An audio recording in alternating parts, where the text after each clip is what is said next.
જય શ્રી કૃષ્ણ મિત્રો, હું આપને વૈશાખ વદ 11 અપરા એકાદશીની વાર્તા સંભળાવું છું અને તેની પહેલાં તેનું મહાત્મ્ય સંભળાવું છું. આપણા ઋષિમુનિઓ ભારતીય સંસ્કૃતિ તથા હિન્દુ ધર્મને આગળ લાવવા માટે હજારો વર્ષોથી પ્રયત્ન કરતા આવ્યા છે. પાપ પુણ્યનો મહિમા, સ્વર્ગ નરકનો તફાવત, જપ તપ વ્રત ઉપવાસ કરવા સૂચન કરી રહ્યા છે.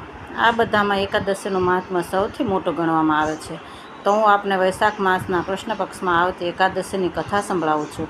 આ એકાદશીને અપરા એકાદશી કહે છે.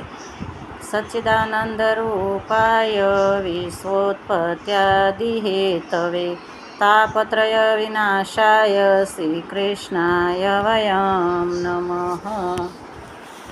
યુધિષ્ઠિરના પૂછવાથી શ્રી કૃષ્ણ બોલ્યા, હે રાજન, આપ સૌના હિત માટે ખૂબ જ ઉત્તમ વાત પૂછી છે. વૈશાખ માસમાં કૃષ્ણ પક્ષમાં અપરા નામની એકાદશી આવે છે. આ એકાદશી ઘણું જ પુણ્ય આપનારી તથા મોટા મોટા પાતકોનો નાશ કરનારી પાવન તિથિ છે. બ્રહ્મ હત્યા કરનાર, ગોત્રની હત્યા કરનાર, ગર્ભસ્થ બાળકોને મારનાર, પરનિંદક તથા પરસ્ત્રી પર આસક્ત રહેનાર પુરુષ પણ જો અપરા એકાદશીનું વ્રત કરે તો આ વ્રતનો એટલો બધો પ્રભાવ રહેલો છે કે સઘળા પાપો એક જ પળમાં નષ્ટ થઈ જાય છે. જે ખોટી સાક્ષી આપે છે, માપતોલમાં દગો કરે છે, અનાજ દવાઓમાં ભેળસેળ કરે છે, જ્યોતિષમાં કંઈ ન જાણતો હોવા છતાં ખોટી ભવિષ્યવાણી કરે છે, વૈદ્ય ન હોવા છતાં ખોટા વૈદ્યપણાનો ઢોંગ કરે છે, આ બધાય પાપો કરનાર નરકના અધિકારી ગણાય છે. પણ જો તે અપરા એકાદશીનું પાવન વ્રત કરે તો તેમના પાપો ધોવાઈ જાય છે. ઉપરથી ભગવાન સ્વર્ગના બારણા ખોલી આપે છે. જો કોઈ ક્ષત્રિય યુદ્ધના ભયથી ભાગી જાય, એ ક્ષત્રિય સ્વધર્મથી ભ્રષ્ટ થવાને કારણે ઘોર નરકમાં પડે છે. જે શિષ્ય વિદ્યા પ્રાપ્ત કરીને સ્વયં પોતાના ગુરુની નિંદા કરે છે, એ પણ મહાપાપોથી ઘેરાઈને નરકની કારમી ખીણમાં યાતનાઓ ભોગવવાનો અધિકારી બને છે.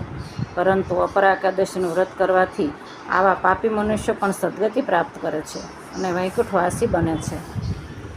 જ્યારે સૂર્ય મકર રાશિ પર સ્થિત હોય એ સમયે પ્રયાગમાં સ્નાન કરનાર મનુષ્યને જે પુણ્ય પ્રાપ્ત થાય છે, કાશીમાં શિવરાત્રિનું વ્રત કરવાથી જે પુણ્ય પ્રાપ્ત થાય છે, ગયામાં પિંડદાન કરીને પિતૃઓને તૃપ્ત પ્રદાન કરનાર પુરુષોને જે પુણ્ય પ્રાપ્ત થાય છે, બૃહસ્પતિ સિંહ રાશિ પર સ્થિત હોય ત્યારે ગોદાવરીમાં સ્નાન કરનાર પુરુષને જે ફળ પ્રાપ્ત થાય છે, તે અપરા એકાદશીના વ્રતના પ્રભાવથી મનુષ્યને આવું જ ફળ પ્રાપ્ત થાય છે.